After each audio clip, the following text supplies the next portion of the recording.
I sometimes feel like deity, like that's their starting point. Like they look down and see, well, who's the most stubborn humans we can find? Oh, there's a good candidate right there. I think that is like some of the starting qualifications. They go like the pound and they're like, which one is your worst behaved? That one? Yeah. Give me that one.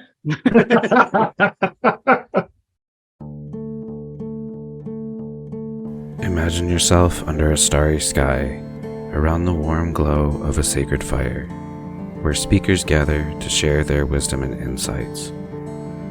Creating a sacred space where all are welcome to warm their hands, here are your hosts, Caitlin Stormbreaker, Sarenth Odinson, and Jim Two Snakes, discuss spirituality, mythology, animism, and culture around a virtual sacred fire.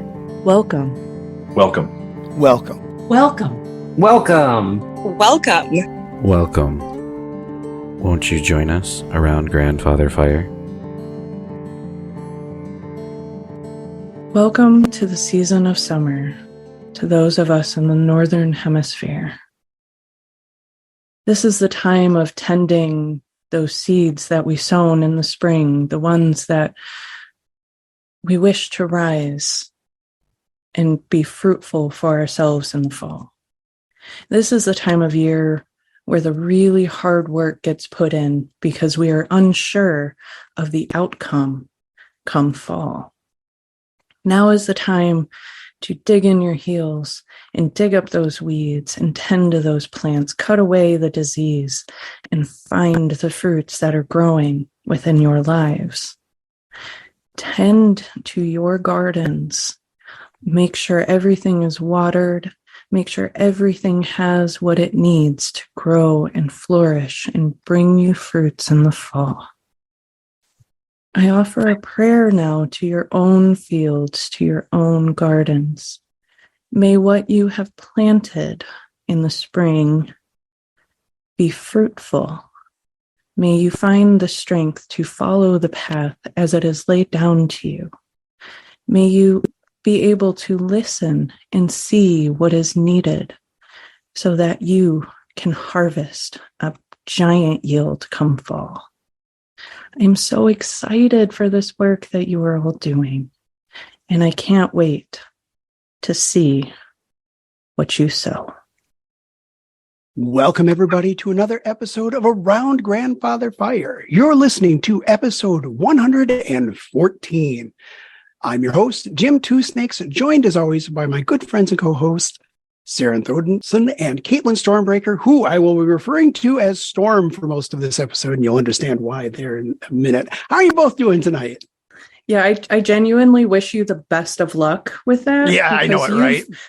You've known me as Caitlin for 10 plus years.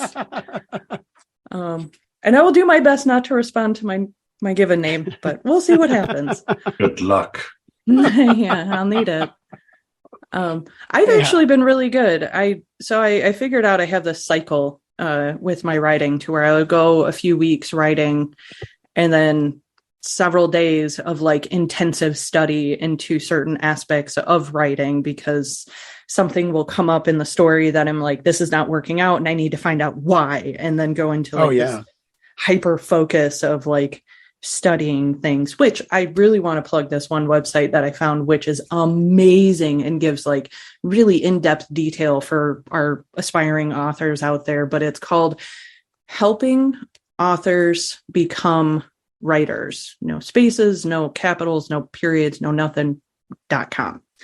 And it is a phenomenal resource. And I encourage anybody who wants to be an author someday, who is working and struggling through the craft of writing, find this website, check it out. It has helped me so much. Oh, that's awesome. The last few weeks. And yeah, I hope it works out well for everybody else. And we bought fishing poles today. We're going to be fisher people. Excellent. Very excited about that. Very cool. We are going to be a catch and release people to begin with, probably. I'm usually just a float on the water kind of person, but I mean, I'm going for that too, let's be honest. Any reason to go out in the boat is a reason to be in the boat. But exactly. Exactly. How are you doing, Sarah? I am doing excellent. My partner Emily reviewed the blog post I just made, which was posted like literally 10 minutes before we got on this call. I saw a notification pop up. So I'm really happy for that. That was a gigantic pain in the ass. Thank you, Malik. Aside from that, I have like 13 revisions on that fucking thing. They know what they did. Aside from that, I saw Across the Spider-Verse today. Fucking loved it.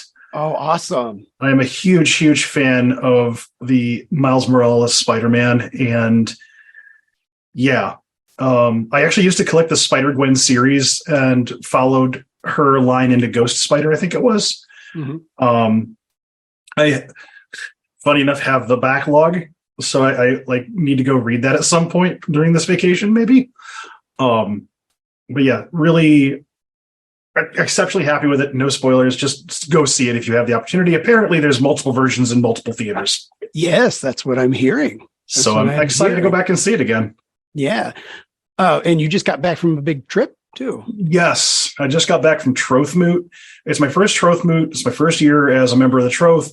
I am completely blown away. My expectations were exceeded. My hopes were reached, and then some.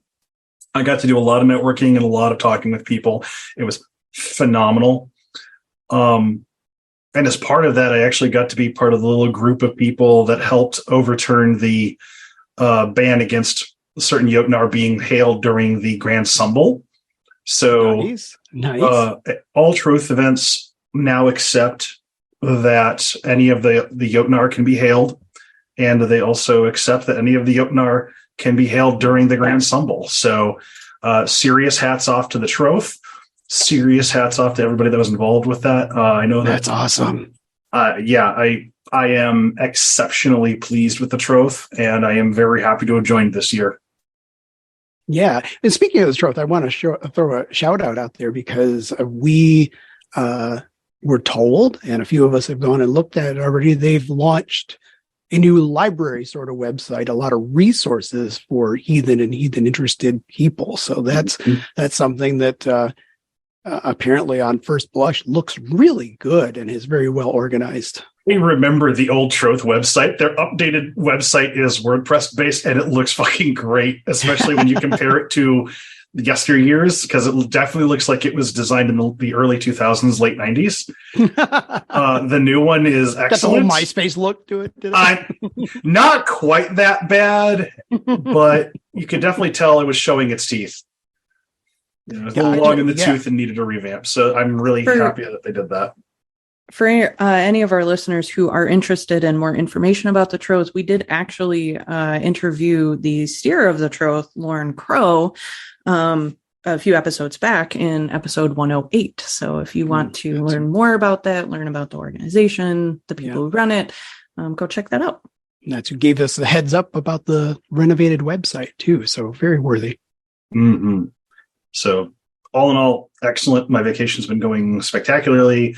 Actually, for those who can see on the Patreon video link behind me as actually a couple of brand new things. Normally, especially the rune ultra cloth that's behind me, and there's also a little wooden guy I'm going to pick up and show. This was made by a Ukrainian artisan whose home actually was bombed during the invasion by Russia. Oh, wow. So my partner Emily bought this for me, and this is an Ulfethnar, and he lives on my altar now. I'm very happy with him. But that's a wolf-headed warrior. Is that what? Mm-hmm. Yep, he's a wolf-headed warrior. Ulfethnar translates roughly to wolf shirt, and they're a group of warriors of various genders and backgrounds, and I honor all of them. And yeah, so very happy with him. He's awesome. I'm actually really surprised that his spear survived the trip home. Right. Kudos to the guy who wrapped him up. Yeah. Yeah, it had to be good packaging to survive trip halfway across the world in that with that delicate a piece. Yeah. So I'm very honored and happy to have him here. So Yeah, that's really sweet. Mhm. Well, just I know I won't wait for you guys to ask. I'm doing pretty good, mostly working around the house. Good. Started re-roofing the house, He's cleaned out the learning. chicken coop. I know it. Just real round the house sort of things. Real Mhm. quiet, just kind of solstice celebration. Just kind of observed it a little bit. Nothing too unusual or fancy. Just peace and quiet, the home life. What I said my goal was going to be for this year. So that's been going really well. That's really awesome to hear. I'm Yeah. glad that you're settling into a more quiet lifestyle, one that's Yeah.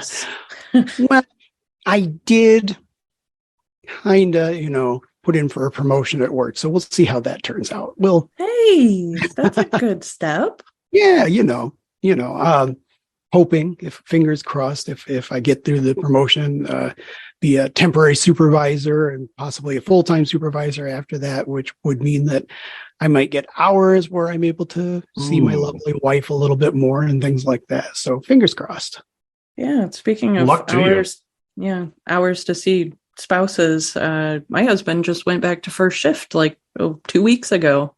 Really? Yay. So we get Awesome. like whole weekends together now, What? and I I get to know see it. him for hours in the evening, and yeah, it's awesome. That is awesome. I enjoy it quite a bit. He doesn't like the 4:30 a.m. wake up call, but No, that's a little rough. Yeah. yeah, Yeah, that'd be a similar shift to what I'd be on if I transitioned over. So, but Oof. it is what it is. yeah. You know me, sleep and me are kind of dubious dance partners to begin with. So Yeah, you guys have a kind of touch and go relationship. that's right. Sometimes it's a love-hate relationship. You got that right.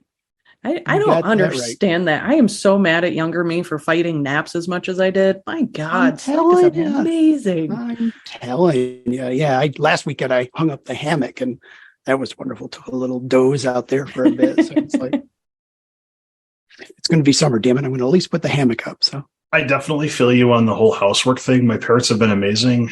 Dad brought over a DR and started shaving. You know that patch of brambles and woods and shit behind my house? yeah. It's cleared. There's like Oh, a whole wow. nother, like, you know how big my garden is? My garden is almost a quarter acre on its own. It turns out where that bramble and crappy tree thing was sitting, it turns out there's another quarter acre there behind my shed. Yep. That we couldn't get to because it was just overgrown. Because it turns out there was like 6 years of neglect. So like before we bought the place. So now it's like, oh, we can see there's stuff back here. Like there's a giant fucking birch tree back there we didn't see. There's 2 apple trees in our front yard we couldn't get to. That's awesome. So yeah, I definitely feel you on the yard work, housework. Yeah. Been a theme during my vacation too. It's good for Well, you. if you guys would like, I'm going to go ahead and introduce our guest tonight. This is one that's going to be kind of exciting. And the reason why I said I'll be trying to refer to Storm tonight, because our guest tonight is named Caitlin as well, who goes by Worthy Cos online, a cosplayer, and really important, we thought would be an interesting conversation, a 6th generation military member who discovered their pagan path while in the military. So I thought that was going to be a great topic. So welcome, Caitlin, to Around Grandfather Fire. Thank you so much. Yeah, I have to say, you have the greatest name ever, and it's spelled correctly. It is. Thank you very much. I got it for my birthday. I did too. We were just talking about this yesterday at work because they were writing my name on the board because we were signing up for a potluck. And they were like, wait, how do you spell your name? I was like, the correct way? Yeah, exactly. Yes. And you always get that look of like, what is the correct way? And then I was like, yeah, it's like the traditional Gaelic spelling, but without the accent marks. So they just started adding random accent marks onto my name. And then they had the Spanish question marks on both sides. I love I it. have my phone at work. I would have taken a picture because it was so funny. I love, coworkers are the best when they give you the proper kind of razzing like that. Yeah, it's, I don't know. I was excited about having you on the show because, like I said, we hadn't really, we've touched on this on the edges a few times. We've had a few people that are ex-military or whatever. But it was really interesting to me when you contacted me and said that, sixth generation. And yet, so I got to assume this means like, while you were familiar with your job in some ways, you were still like off and away from family and doing things. And all of a sudden, hey, look, here's paganism. So why don't you tell us a little bit about that and how you got started on your path? So starting with the military side. So I'm a second generation sailor. My parents met on a ship and found out about me on deployment. On my mom's side, yeah, it was real interesting. On my mom's side, two of my sisters had joined the army. They were sixth generation army, like all the way down, all the way back to in the Civil War. We don't know too much about the Civil War and the guy in between's generation, but and then my mom and all three of her siblings were in. So it went Army, Navy, Marine, Army. Oh, wow. Yeah. So it's I've been around it my entire life. I was born and raised in Norfolk. I didn't join right away. I was sort of planning on like not joining the military. But it just ended up working out. So I ended up joining the Navy because the Air Force recruiters were not nice and they weren't listening. So I was just like, you know what? I'm just going to go over to the Navy. I know about them anyway. So I joined in 2017. My first duty station was an aircraft carrier out of San Diego. We were operational for about a year, and then we went to the shipyards for its midlife overhaul in Washington State. We were there for a little over a year and a half. And then right before COVID hit, I was traveling for a convention. I traveled to Maryland for a convention that I go to every year, which is COTSUCON. And I made friends like out of the blue with a person who lived 45 minutes away from me back in Washington, who was, how that works. We met through a mutual friend who was staying in the room that I was in. And I was like, yeah, blah, blah, blah, I'm flying back to Seattle. And they're like, I'm also flying back to Seattle. And so when we came back, COVID had hit and everything was shut down. So my day-to-day was really just work, home. And me and my best friend are homebodies anyway, and everything was shut down. So my friend was like, well, you can come over to our house. And I was like, okay. So I would make the 45-minute drive. And the first day I was at their house, I saw their altar on top of their dresser. And I was like, what is that? And they were like, oh, that's my altar. And I was like, tell me more. And from there, it just kind of, I was like, because growing up, my dad's a Buddhist. And my mom was sort of like not religious, but like Christian. Right.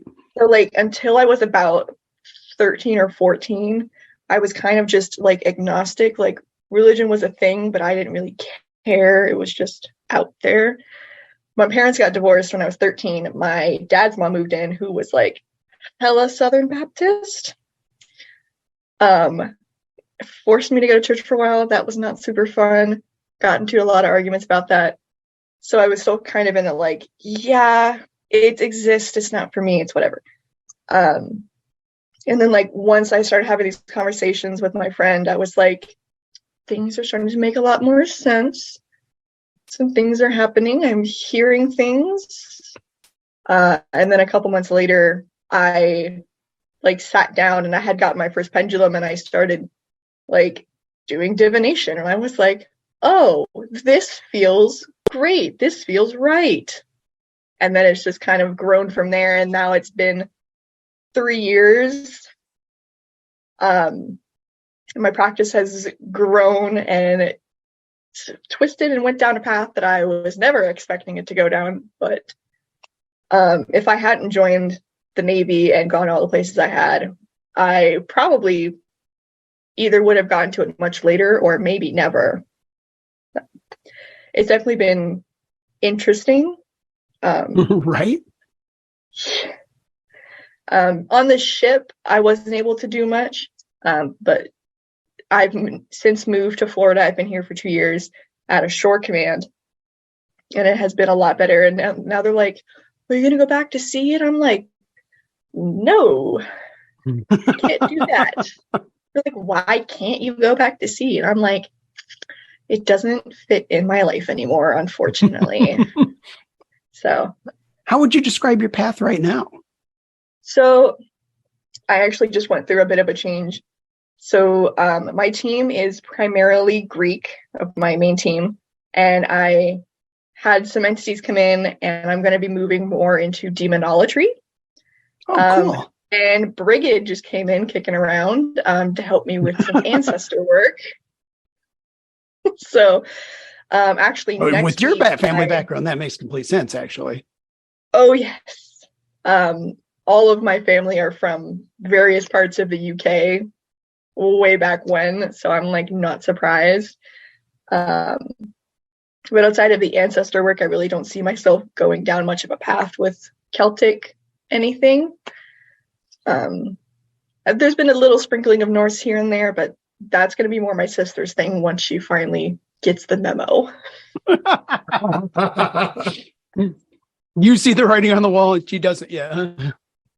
Because my mom and my sister live with me and the dog. So Brigid's been around for a while for my mother because I've been hearing her. Because if you looked at my mother, you'd be like, yeah, she's Irish. And then my sister is very much like Thor core. Nice.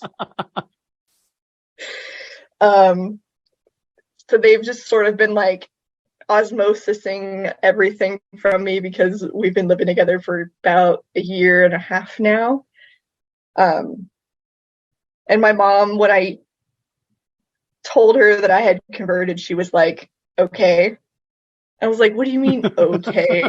She was like, you've been obsessed with mythology since you were like 6 years old. And I was like, what does that mean? She's like, I'm just not surprised. You didn't really care about like religion. That's cool. That is the best reaction ever. Right? I did the same thing when I came out as gay. She was like, all right. Okay. I was like, what do you mean? She's like, I've known you were gay since you were in middle school. I was like, I'm 21. Did you want to tell me? Right? You want to clue me in? Thanks. It's like, no, it's one of those things that they got to lead themselves to the river to figure it out. Right. I can't break that. Like, dropped a hint or something. Well, I mean, yeah, like every single birthday cake having rainbows wasn't a hint. Come on. I was particular about my cake, so she couldn't have like used that to edge it in there. Oh, nice. Oh, I don't think a rainbow will really mix in with a carrot cake all that well. That'd be a little odd. Yeah, that would be a little bizarre. Yep. Wait, so you're telling me that carrot cake is your favorite cake? It's one of them. It's mine as well. We share more than just a name. It's a Caitlin carrot connection. Carrot cake, Boston cream pie, and then red velvet.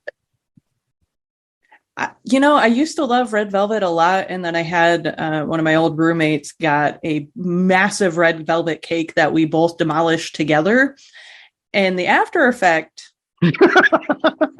kind of turned me off to red velvet cake after that. It's still delicious, and I'll look at it from a distance and be like, you're great, but I'm going to stay over here because that was a panic I did not need the following morning. Oh my God. Yeah, I can imagine.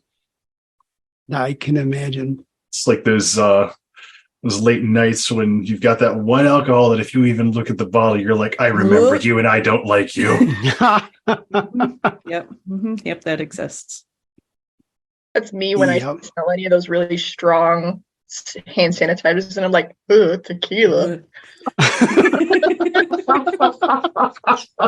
Yeah, basically. Oh no. Oh man. Then I work at a combatant command. So I work with contractors and civilians who like 98% of them are all former military, and most of them are like, tequila. And I'm like, stay away from me. Oh no, just the name. Oh, I'm so sorry. Yeah, that happens. And they're like, you're only 25. You shouldn't sound this old. And I'm like, you don't know what I've been through.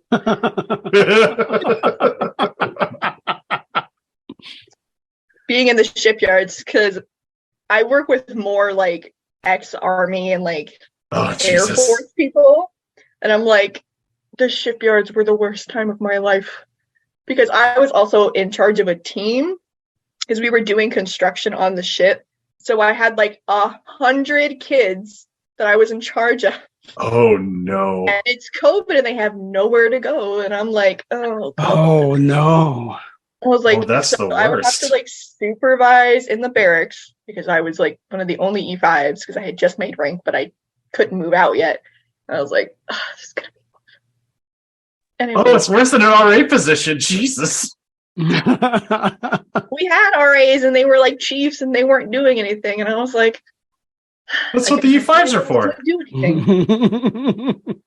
Oh, it was a time that I don't ever wish to repeat. It was bad. Yeah. We could have been in a Couldn't have worse been fun. location though. Like Washington State was pretty. It was really pretty and not that bad. We could have been like in Norfolk. Well, actually, you know, your age brings up an interesting question to me, because if I can be honest, that Sarenth and Storm and myself, we are a little bit longer in the tooth in the pagan community, and so are a lot of our guests. So it's actually kind of refreshing to hear someone that hasn't been part of this for 20 years already, coming into it fairly recently. Like, how did you find the community? Was it welcoming? Was it confusing? Like, how is it coming into paganism in a more modern light? I have definitely been far more solitary with like a couple, like at least in person people only here and there. I've definitely had more of like an online community that I've talked to, particularly through like TikTok and then like slowly moving on to like Instagram. Because when we lived in Washington, it was COVID and couldn't go out and like meet people. Then we moved back to San Diego and it was like even stricter lockdown. And then I moved across the country. And then when I got here, it's just haven't made that many, at least military friends. Mm-hmm.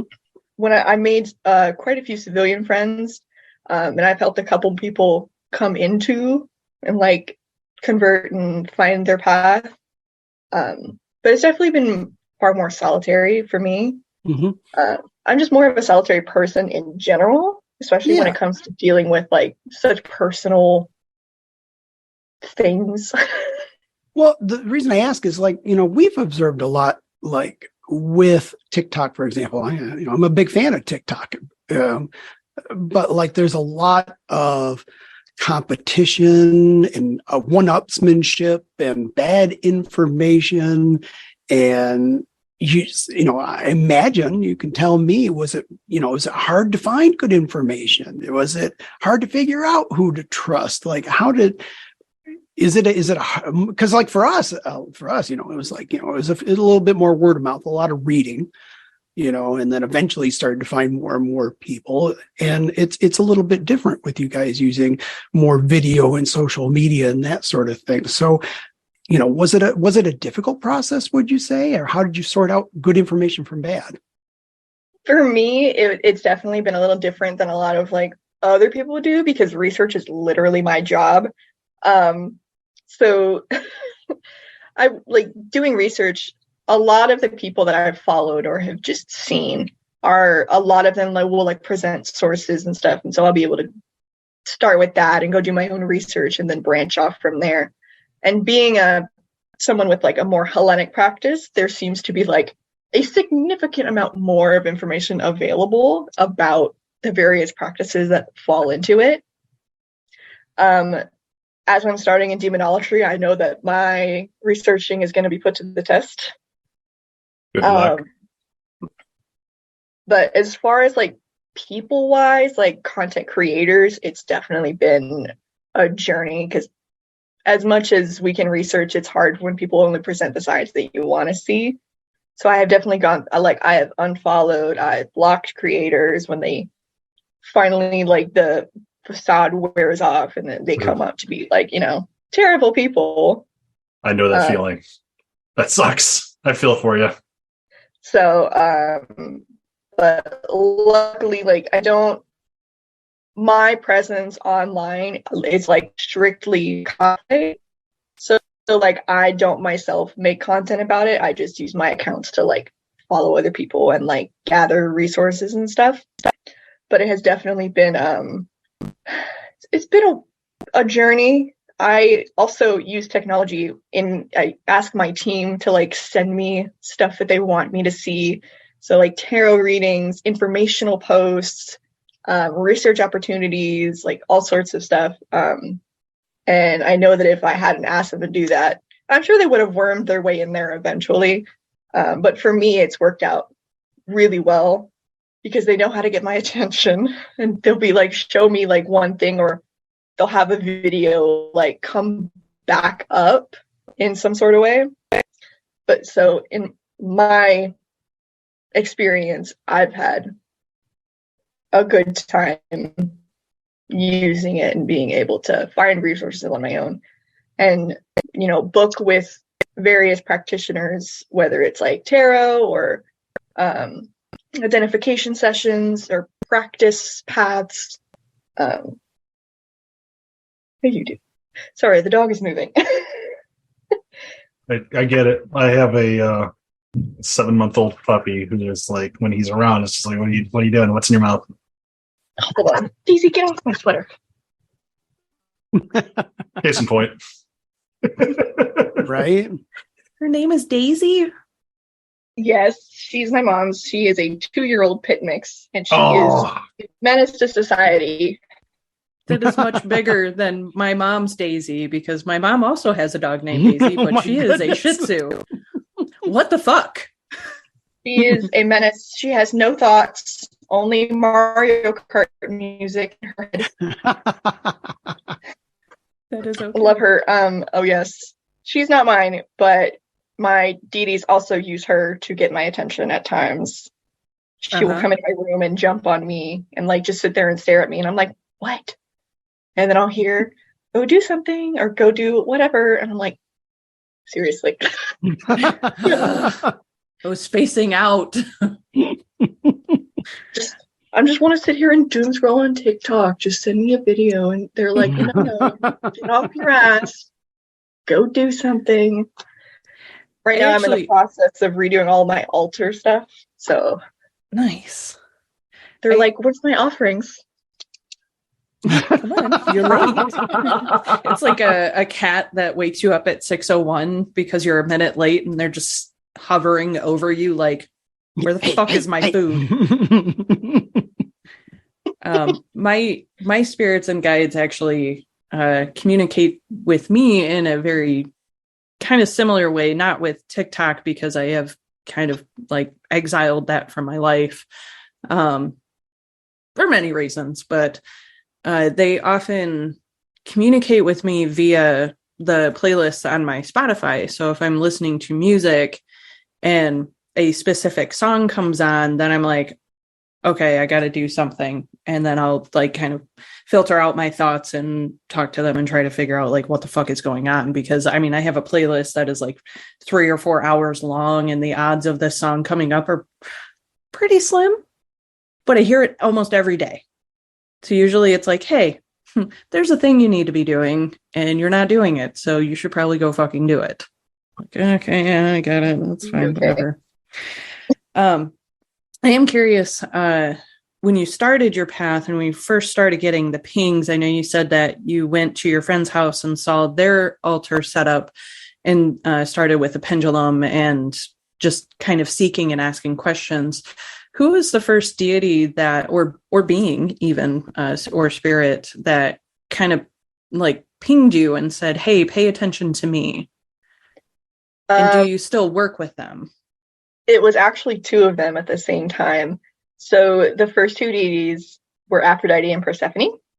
Okay. And then Hades came along real shortly after that because I just wasn't paying attention like I should. And they were like, yeah, actually, we're a package deal. All 3 are still currently on my team. And I love them dearly.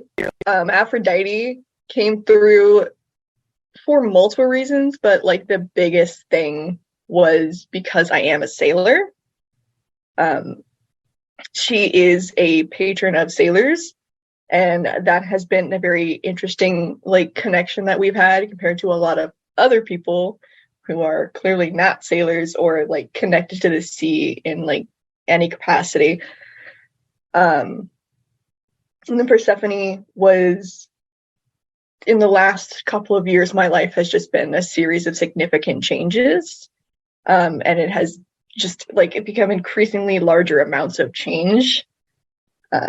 And they have been around and I love working with them. I know that I don't work with them as much as they would like me to, but the ADHD comes through quite more than I would like to. Yeah, I get that. Yep. Mm-hmm. Yep. That is a thing. Yeah, definitely.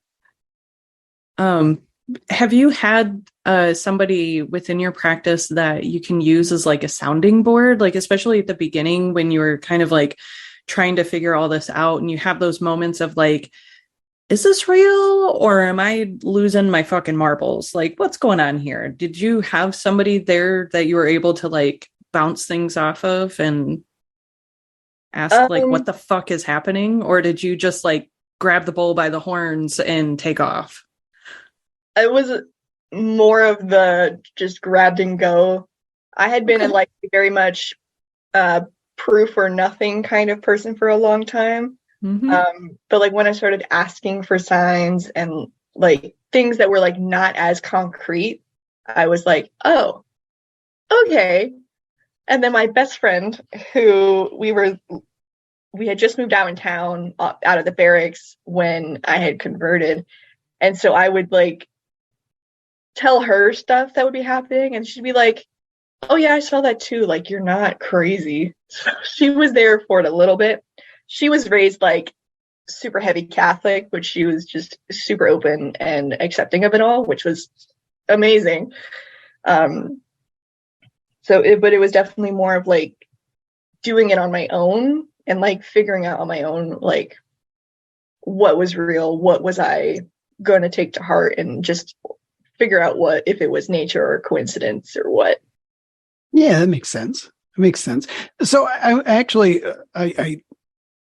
kind of feel like flipping the script up for a second here because, as I said, Sarantha's an author. It's been published. Caitlin started her path through yoga and some other things. I've been doing this for a while. So flipping the script a little bit, is there any questions that you've ever wanted to ask somebody that you haven't had a good opportunity to ask? Not really. Because it's like, but if they are, they're like very targeted questions for somebody of a Hellenic practice. Sure, understandable. Sort of like in my path of being like going down, like being a full-on Hellenistic practitioner, how would somebody like do all that pull into modern day while they have like a very like a job like I have, where it's very much like I have to go and be separated from the entire world, and then I can just still be free after work. But I have less than a year in, and then I am free to live my life the way I want. That's awesome. But it's, for the most part, it's just taking it as it comes and just going with the flow. Understandable. Understandable. We'll have to hook you up. We have some good contacts in that area. We know a few Hellenic practitioners that might be really good. Could you repeat that, Caitlin? I would love to talk to them. Awesome. I'm sorry? Okay. It kind of broke up for a second. So there we go. Perfect. I know, because I was thinking about this last night. I saw a thing that was like, what would you 5 years ago have you today? And it's like, well, even back then, like when I first joined, I didn't really like set like hard plans for the future. I was like, we're going with the flow. We've got backup plans just in case stuff happens. But like, I am leaving to the universe. What happens, happens. And I'm sure that the little like 19, 20-year-old me would be like, you what? Because I was living on the ship. We were actively on deployment. Like, I definitely would not have been able to practice the way that I would have wanted to, like I do now. Yeah, that makes sense. I mean, it's got to be really hard to practice on a vessel or with, when you've got so many other people around, at least to be comfortable with it. One of my shipmates, she was actually my sponsor, she's a Norse pagan, and the chaplains on the ship, they had various like religious services, and would have a pagan one.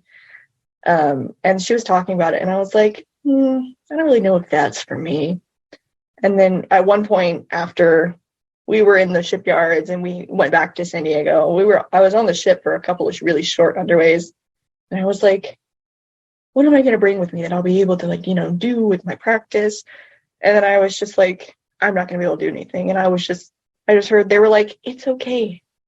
You've got plenty of time. You have all the time in the world. We're with you all the time. And I was like, thank you.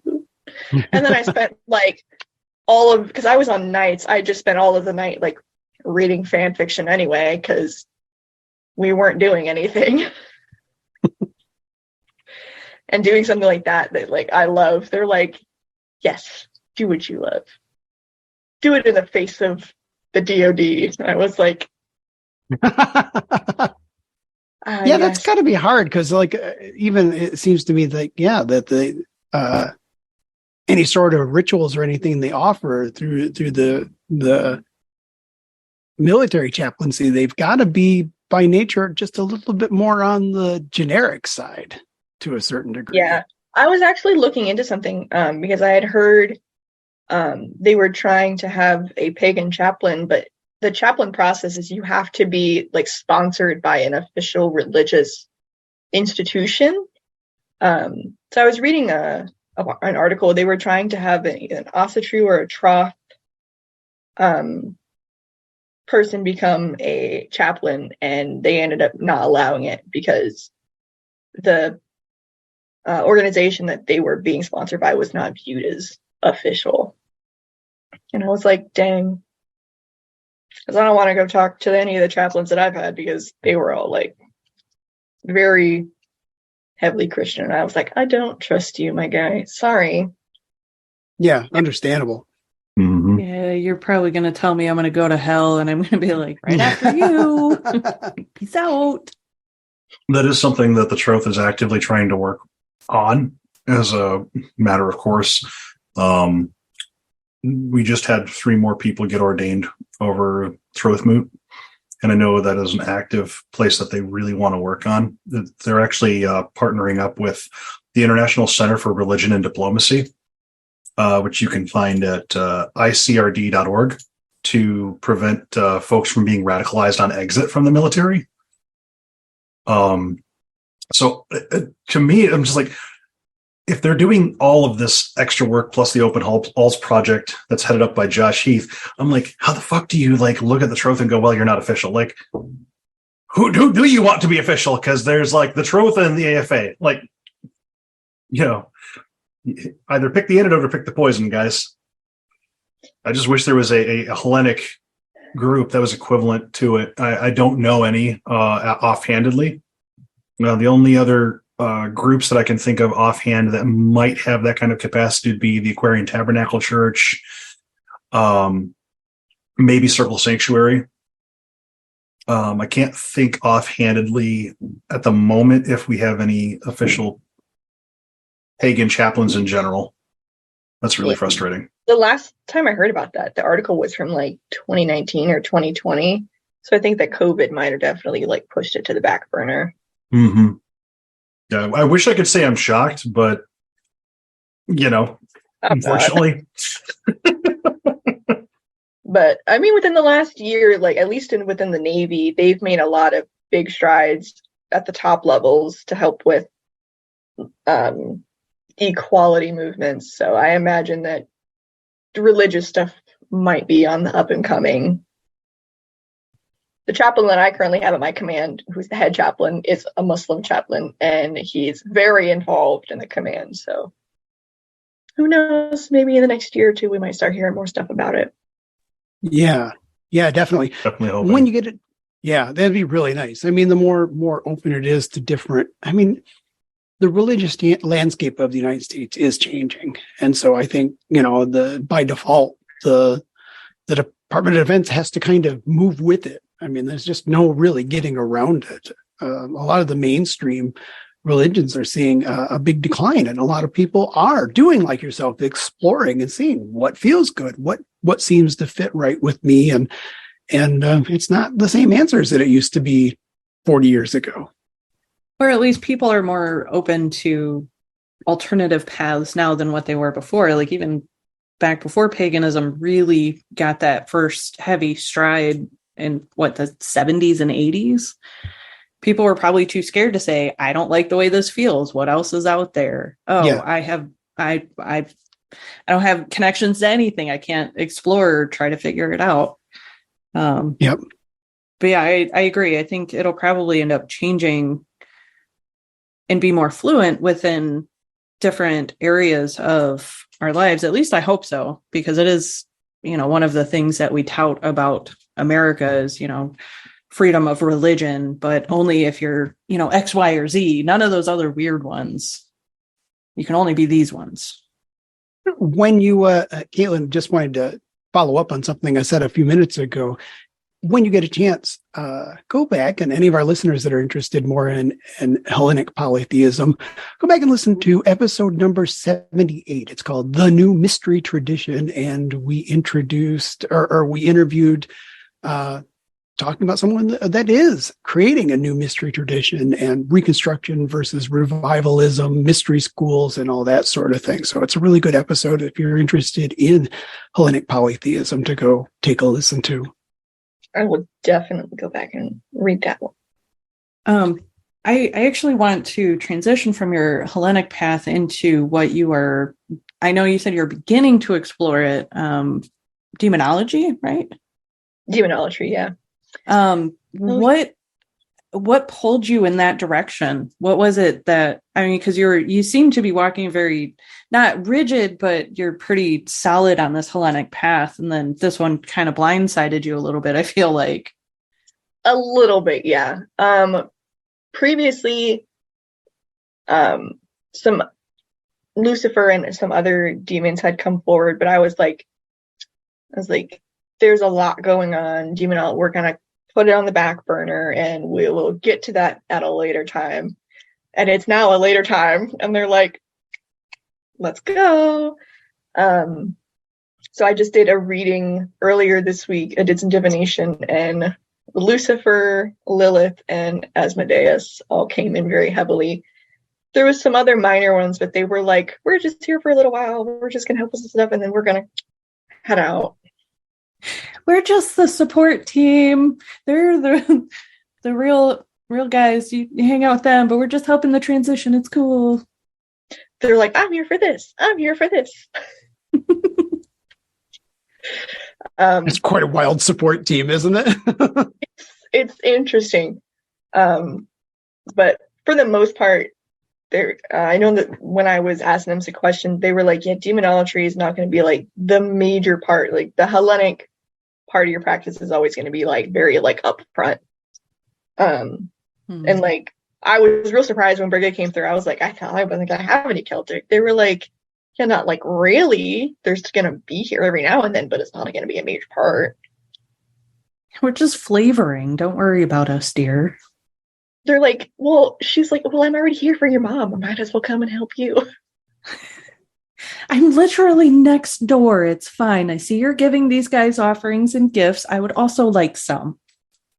Your ancestors have been yelling at all of you for a while, so I thought I would just help. Yeah, because clearly y'all are fucking bullheaded and nobody's listening. Me at my mother and sister. We're totally unfamiliar with being bullheaded and stubborn around here, so I have no idea what the fuck you're talking about. Nope, not a clue. I do everything I'm supposed to do when I'm supposed to do it. I sometimes feel like deity, like that's their starting point. Like they look down and see, well, who's the most stubborn humans we can find? Oh, there's a good candidate right there. I think that is like some of the starting qualifications. They go like the pound and they're like, which one is your worst behaved? That one? Yeah. Give me that one. Stubborn and ADHD? I can work with this shit. The problem is when they start figuring out your ADHD and how it works better than you do. And then you're doing work for them and not even realizing it. And it's like, you have a hyper focus? Oh, motherfucker, do we have a job for you? I noticed that they've been doing that lately. So I came back from an anime convention over Memorial Day weekend, and I had just noticed that I was getting like significantly less communication through like Instagram and TikTok and like emails. And I was like, there's no notifications for me to check. I have nothing to do. And they're like, you have things to do. Go do them. And I'm like, but what if I just sit and scroll on TikTok? And they're like, no. And then I still procrastinate. And they're like, are you serious? We cleared your schedule and you're still procrastinating. That's what cleared schedule's for, right? That's so I can insert other shit into it. So we've been like cleaning the house because at the end of our lease, they're going to be moving elsewhere. So I've been just like cleaning. And so by procrastinating, I'm just going through all the various parts of my room and cleaning shit out and donating stuff. And they're like, good for you for being productive, but that's not what we meant. You know what? Close enough. We'll let you do it for now. You get the bombastic side eye. It's like they've got an open-ended Calendly invite and they just keep adding stuff to your schedule and you don't realize it. I kind of get that. So a few of the gods that I worship besides the heathen ones are Dionysus and Apollo. And while not completely on the back burner, it's interesting how especially Dionysus will float in and out of my life and a flurry of activity will ensue. I very much feel in a similar way to when you were talking about your demonolatry work. Hey, we're here. Dionysus sometimes floats in and out of my life where there's this, like, okay, let's do this thing. Let's get all the nitty gritty done.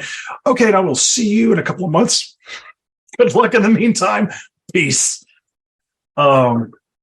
Sometimes that God comes in like a whirlwind. And then Apollo, on the other hand, who I've primarily worshipped as Apollo Lycaeus through most of the years that I've known him, has been kind of a steady presence in my life. So I definitely can kind of like see both sides of it, from your Hellenic to the demonolatry practice. And my brain was kind of like, wow, that's a hell of a switch. But on the other hand, it's like, kind of. Because like my main squeeze is the heathen gods. But on the other hand, when the Hellenics come through, it's like, all right, here's a bunch of shit to do. Let's go. Yeah. Well, recently, Apollo and Artemis have stepped back. And that for me was like a big notice of like, ooh, the energy feels different. Why? And then when I was sitting down and realizing that like Apollo really had left, I was like, that's why the energy got so serious. This energy does not feel serious to me. Because then Lilith came in and she's like, time to work, bitch.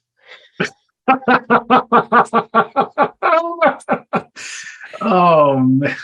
I haven't done a whole lot of work with Lilith, but let me tell you, when you start like defending her as a being to people who often talk down about her, she shows up like a fucking wrecking ball and is like, "Sup, bitch? How's it going? Let's do this thing." And I'm just like, what? Time out. Oh yeah. And I think like right now, especially since Lilith came in, that her and Aphrodite are ganging up on me. I just recently had a breast reduction surgery after fighting for it for years. Yeah. And they're like, we're going to redefine your entire self-confidence and you're going to be a bad bitch. And I'm like, I'm already a bad bitch. What else do I need to do? Their tears streaming down. I love that. I'm already a bad bitch. One of my other friends who recently became pagan and is on her own path, Lilith is also a part of her team, and she's like, am I next? And I was like, yes, you're next. I kind of appreciate how you call it like your team. It reminds me of how Mama Joy used to talk about spiritual frames. When we'd go to Mission Pagan Fest together, she would talk about people's spiritual frames, and it kind of reminds me of how she'd talk about that kind of thing, where the spiritual frame for her would include, gods, ancestors, and spirits. And I really like that how you put your team instead of like, these are my Hellenic gods, these are my heathen gods, these are my Celtic gods. It's like, no, this is my team. These are folks that are with me. I like that a lot. I like to do that because I have a couple of friends who are coming in and their paths are all very different. Like this one, for her name is Amber. Her team is has Hellenic, and then it has some demons, and then it has a bunch of archangels. Oh, and that was a interesting. real fun reading for me to do when I was doing her. I was like, do you want a team reading? And she's like, sure. And I was like, ooh, archangels. I have never had that happen before. I did a team reading for another friend, and their entire team currently is just Aphrodite, Dionysus, and Hermes. And it's like, when I say, because I did another person's reading, and theirs was actually insane. It had dragons and angels and Jewish entities, and I was just like, oh, whoa. Explaining to people of this is your spirit team. It can include multitudes. Definitely helps newer folks that I've met kind of understand how to interact with spirits, at least in their practice. I always like the Christians or Catholics or more monotheistic followers when they come into paganism and they're like, I'm going to follow this one path strictly, and I'm not going to look at any of these other paths because this is the path I'm on. And then they're walking along all happy and joyfully, and then they run into the shin of an adjacent religion that is from a few countries over from the one that they're at, and then standing next to them is from one that's from around the globe, and they're like, wait a second, hang on, nope, you're not supposed to hear, no, you're not supposed to be here either. What is happening? And angels? No, I gave you fuckers up. And they're like, suck it, bitch, we're still here. It's amusing to watch the roller coaster of that. Yeah, I didn't have anything. That was it. My brain just stopped. Great, thanks. Caitlin, so tell us a little bit more about the cosplay you do and the kind of the fandoms that you're into. So definitely within my life, they've been sort of separated from my path, but I've been cosplaying for about 8 years now. I definitely lean more towards anime. I've done some Disney and a little bit of Marvel. I have been slowly dragged into video game cosplay, even though I do not game. And then also been getting into more book cosplays. My true love, Percy Jackson, has always been there for me whenever I need it. But it's definitely been far more anime cosplays. Percy Jackson and your Hellenic stuff. Coincidence, I say. But it's definitely been a lot more anime. I got into it sort of by accident. When I was in college the first time, I was going to school in Northern Virginia, and a friend of ours who lived on our floor was going to a really small convention in DC, and they were like, I don't want to ride the metro by myself. And we were like, okay, we'll all go. Because one of the days of the convention was Halloween. So we were like, we can just go buy some Halloween costumes. It'll be fine. And so we just got Halloween costumes and we went to this convention. And we were like, this is so fun. The February after that, we went to our first major convention, which was Katsucon in Maryland. And we were like, yes, we have found our fixation. And then from there, I just continued to go, and I've traveled all across the country to go to conventions. I've showed pictures to coworkers, and they're like, cool. But as time has gone on and my cosplay skills have got better, they're like, oh yes, this is so cool. And then if I show them a character that they know, like when I did Princess Anna from Frozen, they were like, oh my gosh, you look just like the character. And it's been a journey as makeup, clothing skills, prop making skills, my own packing skills when I travel for conventions. And I found an amazing community throughout the various fandoms. Also, especially like the Critical Role D&D fandom. That was right when COVID hit, was when I had got into Critical Role. And then it was just, yes, everything D&D. I was doing like 6 different games a week and cosplaying like every other night. And when I had the energy of a 20-year-old, I could not be doing that now. Oh my goodness. Good Lord. That's a lot. I D&D like every other weekend at the most, but recently it's been once a month, and I'm always so burnt out after every time we play. I couldn't imagine playing that much, and also adding cosplay on top of it. Like, that is so much. But it was so much. My best friend was like, how are you still alive? And you're like, Red Bull and chocolates, let's do this. So I kind of felt like an interesting little ping when you were talking about doing the makeup and clothing and, you know, stuff like that, and trying to get into this whole cosplay thing. Because you've been doing cosplay a lot longer than you have been walking a pagan path. But I feel like, and you specifically said that they are separate from, you know, your pagan path and everything like that. But I'm going to push back on that a little bit, because you can kind of incorporate the work that you're doing with Aphrodite and Lilith into your cosplay work. And I know, and I'm sure Jim knows this, that when you get dressed up in those costumes, whatever they might be, you kind of take on a persona or an energy of that character. And somehow you're walking straighter, your shoulders are back, your head is higher, and you have this like air about you that you have no idea where it came from. But you can take that and kind of push it into your everyday life with the help of the goddesses that are trying to teach you to be a more badass bitch, if you will. Yeah, I'm glad you said something, Storm, because I had the same sort of feeling. I was definitely feeling like, I feel like there's a nudge there to say that I feel like the nudge I'm feeling is the encouragement for you to make sure you're being theatrical enough in your spiritual work, whether that's costuming or just how you design your rituals or something. I'm kind of feeling that same sort of push. Like, I think there's might be more overlap than you suspect. I've heard that before. One of my friends had brought that up previously, but for me, cosplay, especially lately, it takes so much energy to just get into cosplay.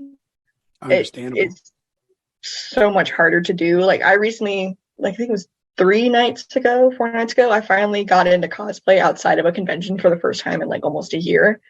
And I just had like a rush of energy, and I was like, I can do this cosplay. But for me, I found that because some people, when they put on the cosplay, they like to like be the character. I'm just me in a costume of a character that I really like. Some of them I feel like cooler or hotter than others, but it's still just me, because I specifically choose characters and I'm like, this character's a lot like me. I like this character. We have a lot of similarities. Very rarely will I do a character that like I don't know or I don't know much about. But like the few characters that have really like unexpectedly vibed with so much harder weren't really sexy ones because I had a really hard time like being sexy on purpose because purity culture and all of its bullshit. The characters that I really vibed more than expected were like really out of the blue, like Miss Joke from My Hero Academia, who is a side character of all side characters, but I was able to just put my own spin on her and I had a great time. Or like She-Ra, who is not sexualized that much, but I was like, I feel big and powerful. Men should fear me. Yeah, I'm not getting the feeling like when I say theatrical or they might be overlap. I'm definitely not getting the feeling like put on your cosplay as a character and do a ritual or something. It's definitely more of the encouragement that a lot of these skills are applicable to designing really awesome ritual garb or things like that, things that are going to make you feel more magical or more connected to the work that you're doing. That's at least where I'm feeling out of it. But I don't know. Everybody's got to choose their own way. It's just the nudge that I got. Apparently Storm got it as well. So, well, and this is the last thing I'll say about it because I don't want to be pushy, but when you're in time to stop. No. Well, I mean, I don't want to run too many people over with buses. Okay. That's not fair.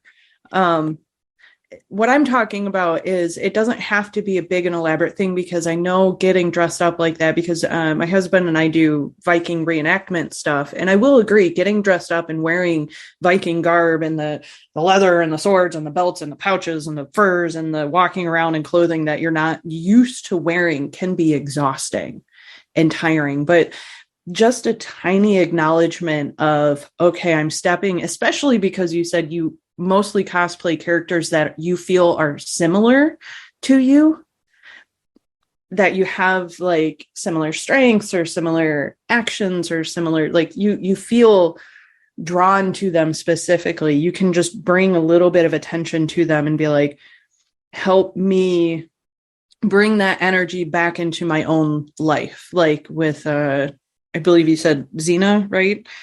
Her strength and being, big. She-Ra, yeah, a big, strong woman, and men should fear me. Like you can bring a little ounce of that energy back into your own life and walk a little taller in your own life and be like, men should fucking fear me because I'm a badass. It doesn't have to be this big, elaborate thing, just a tiny little acknowledgement of there is magic here. There's something here that I can draw from and pull back with me when I come back into my own cosplay, my own skin, my own person and being. But I have 2 questions for you because I'm a total nerd for Critical Role. And I will argue with anybody in this community that I love Critical Role. Like Dimension 20 is awesome. And Dice Cream Sandwich is awesome, and like all those other ones are awesome, but Critical Role was my gateway drug into D&D, kind of. I mean, my husband played vampire and stuff like that, so we kind of got in through that, but I was like, I don't really get it. Like, this is kind of weird. And then I watched Critical Role, and honestly, that show is what inspired me to become a writer. Just their kindness and their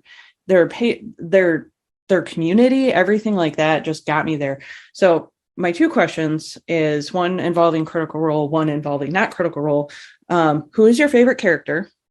Character, not actor, character. So it could be a Matt character. And what is your favorite cosplay that you have done in your time of cosplaying? So for Critical Role, my favorite character is Molly Mock Tea Leaf. And I cry every time I hear his name because he should have had more time. Should have had all the time in the world. As far as kins go, Beauregard Lionette. I love her to death. And I'm like, oh, this character is making me feel things. Yep, that's me as a character. I don't need this today. My favorite cosplay of all time that I've done, it's so hard for me to pick. Do top 3. Because I'm like thinking like my favorite one to wear is definitely Oh, I shouldn't say that. The one I've worn the most and done the most versions of is Ochako Uraraka from My Hero Academia. That is my character that I have put through every AU that I could possibly think of. A comfort character, but I don't really have comfort characters. My favorite cosplay, it's so difficult. I would have to say what I did Jester from Critical Role. When I did her the first time, which was just at home just for doing TikToks, was, in my opinion, the best makeup I've ever done and the best time that I've had. But my favorite cosplay that I've worn to a convention that I was out and about and being with people would probably have been Beidou from Genshin. I did her at a convention last year, and it was so much fun because I would be a drunk sailor in real life as a character because that's what she is. And I felt super empowered and I loved it. That's awesome. So when we lost Molly, we got them back though for a very, very short time at the end. Spoilers, sorry everyone. I know spoilers after the fact kind of suck. I'm sorry. But he was Shine Bright Circus, man. Seriously. He was amazing. And I actually read his book. I read the Lucian book that they released, which was really good. And I feel like they captured Lucian very well, but there were still aspects of Mollymauk in there. I could pick that book apart for the next 10 years. But anyway, my favorite character is Caduceus. And while I loved Molly very much, we would have never had Caduceus if Molly hadn't have left us. And it's mostly just because of his aloofness to everything, but being insanely wise and having the most crazy line drops and slaps across the face of being excuse me? You cow man? Really? Or walking past a horse and being hey, big guy, and just keep going. Amazing. I aspire to be that much zen and chill in my life, but it's never going to happen. The character I most identify with, Caleb, 100%. My sad wizard boy. I will take him with me forever. Put him in my pocket. Carry away. I love Caleb. I love all of the Caleb Bow Empire siblings. Oh, everything. Beautiful. They did such a good job. I love the sibling. Yeah, I love the sibling energy between them. It was beautiful. I will be. Someone else please talk, because I will talk about Critical Role for the next hour and a half. So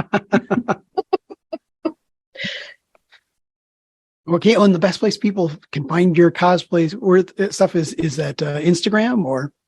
Yes, Instagram. My TikTok and my Instagram are the same handle. It's worthy_COS. But if anybody wants to actually talk to me, Instagram is the best place to go because I am on there at all times. I actually deleted my personal account 2 months ago because I hadn't been on it in 3 years because I was only on my cosplay account. Understandable. Well, is there anything else that you wanted to talk about? Any other questions that you had, Storm or Sarenthor? Are we doing? No, I just really appreciate that you're willing to share so much of yourself, your fandom, your interests, and your life in general. And I appreciate you coming on the show and being willing to be so open with it all and sharing the stuff that you have through Cosworthy and sharing what you have here on the show. It's pretty obvious just from listening to you talk, just how passionate you are both about your cosplay and your pagan path and how much your various passions just really imbue your life with this this warmth and this happiness, and I love to see it. Whether the conversation you just had about Critical Role just really reminds me of my own fandom stuff, my earlier gushing about the Spider-Verse stuff.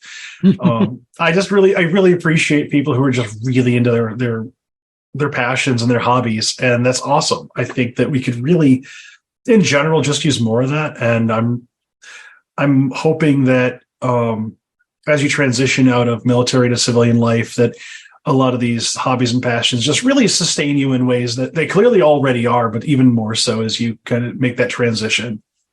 Agreed. Yeah, good luck and many successes on your transition out of military into more civilian life. Any big plans in that regard? So I'm planning on going back to school once I get out.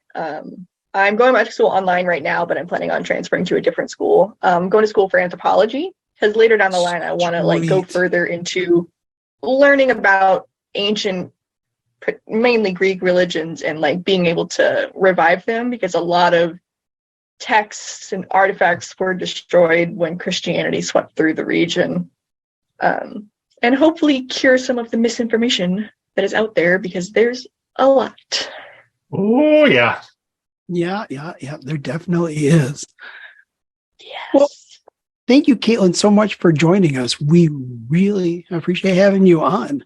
And thank you, as always, to all of our listeners, our wonderful Patreon supporters, the people who like and share our show, give us good reviews, and all that other awesome stuff that you do for us. We appreciate you and love you very much for all that support. And with that, we will talk to you all next time around the fire.